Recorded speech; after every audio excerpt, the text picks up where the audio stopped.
célébrer dimanche dans les béatitudes l'heureuse condition des disciples de Jésus. Aujourd'hui, ils proclament leur mission. Vous êtes le sel de la terre, vous êtes la lumière du monde. Le sel, la lumière, deux réalités que les anciens considéraient comme indispensables à la vie humaine.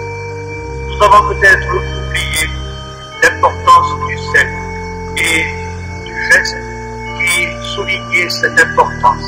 En particulier, nous avons supprimé le sel au baptême. Et je vois encore des personnes âgées, peut-être le grand-père ou la grand-mère de l'enfant ou l'arrière-grand-père de l'enfant compatisent et qui me disent mais on ne met plus le sel maintenant. Elles attendaient ce moment parce qu'en général l'enfant reculait un peu et protestait parce qu'on lui faisait goûter ce qui lui paraissait un petit peu anormal dans sa nourriture habituelle. Oui, le monde sémitique où Jésus a proclamé la bonne nouvelle faisait du sel une réalité d'une grande richesse symbolique.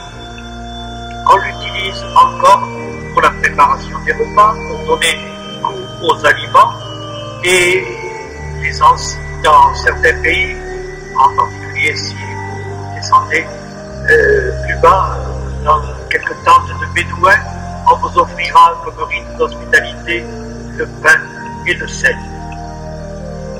Il est d'ailleurs assez remarquable que dans la langue latine, le goût et la sagesse s'expriment par le même mot, la même racine. On goûte, elle a du goût, dira-t-on de quelqu'un qui sait s'y prendre, qui a une certaine allure et qui paraît avoir du bon sens et même plus. Elle a du goût, oui, le goût et la sagesse, c'est la même racine en grec et en latin d'abord et en grec.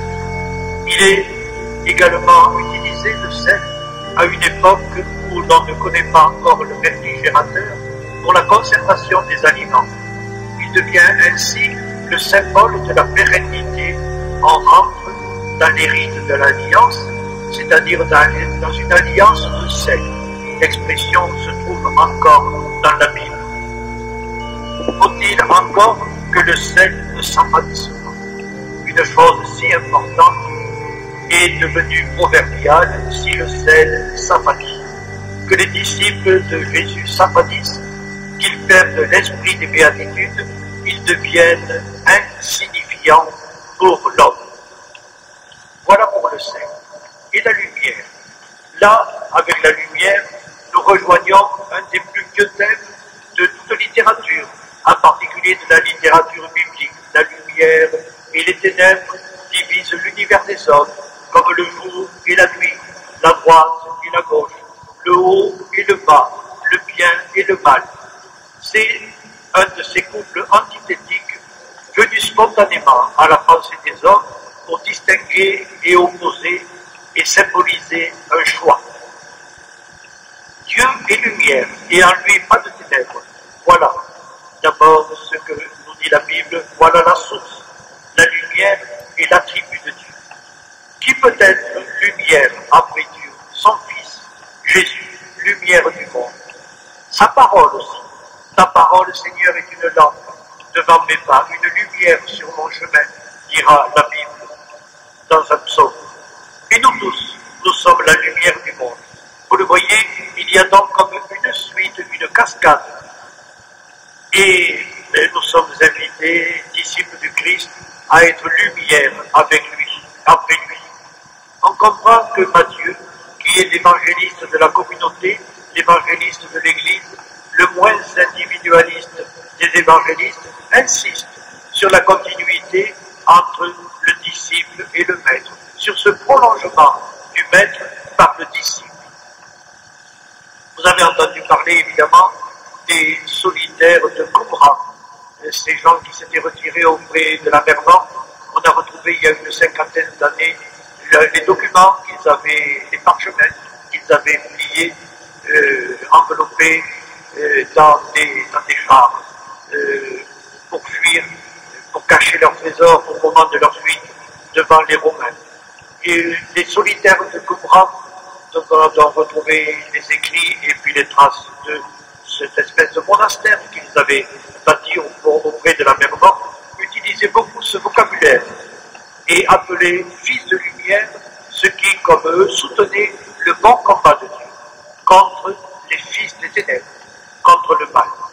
Saint Jean emploiera la même expression, croyez en la lumière pour devenir des fils de lumière.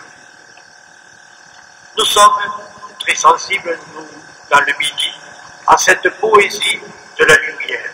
Et nous saurions, quand bien souvent la météorologie nationale, qui ne voit la France qu'à partir de Paris, nous annonce un mauvais temps. C'était, paraît-il, pour aujourd'hui le mauvais temps, et un temps ouvert qui annonçait ou apportait la neige. Vous voyez, nous nous en sommes sortis.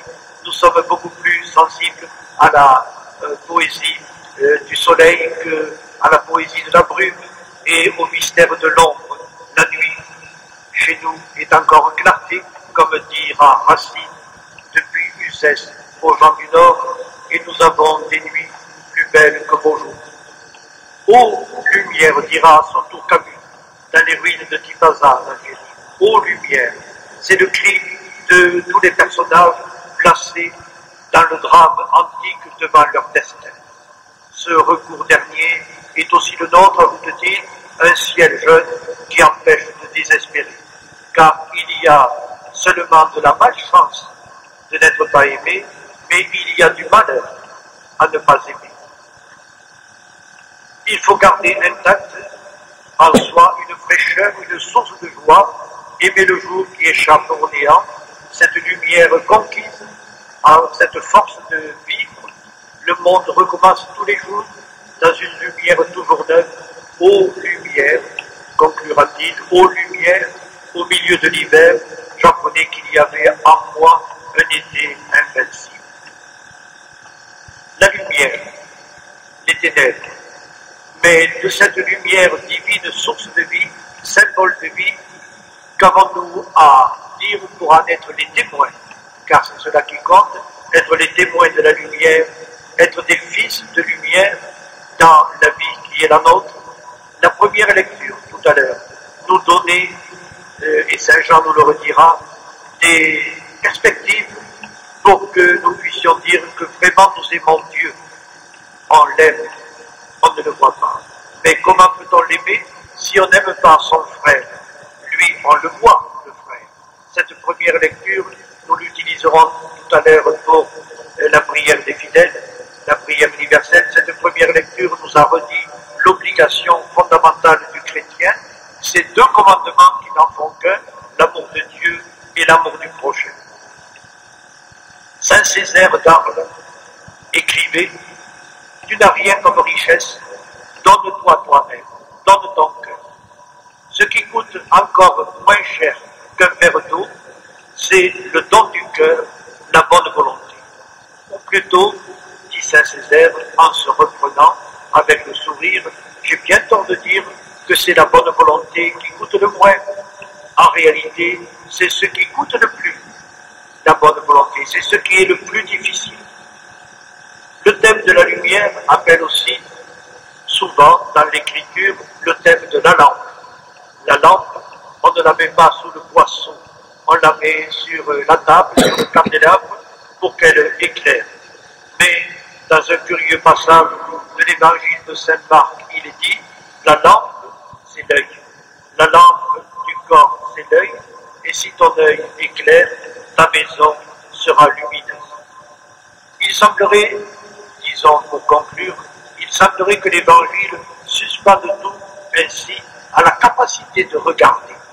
Accepter de regarder, voir, ouvrir les yeux, faire attention, accepter de regarder l'autre, ne pas s'enfermer en soi-même dans ses idées, ses préjugés, son petit univers tranquille qui vous accapare.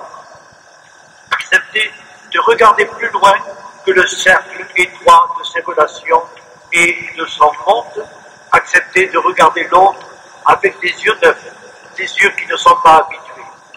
Ne pas le ranger dans une catégorie déterminée où il ne gêne pas, bien classé, étiqueté, utilisé. utiliser, assimiler. Accepter enfin aussi que les étrangers soient à regarder, à découvrir, à accepter, qu'ils puissent nous apporter quelque chose. Si ton œil est clair, si ta capacité d'accueil, ta façon de juger, si ton œil est clair, ta maison sera lumineuse, et ainsi, à la suite du Christ, lumière du monde, tu seras, et celle de la terre, tu seras. Voilà, frère, la très riche leçon de l'évangile d'aujourd'hui, à chacun d'entre nous à le mettre en pratique.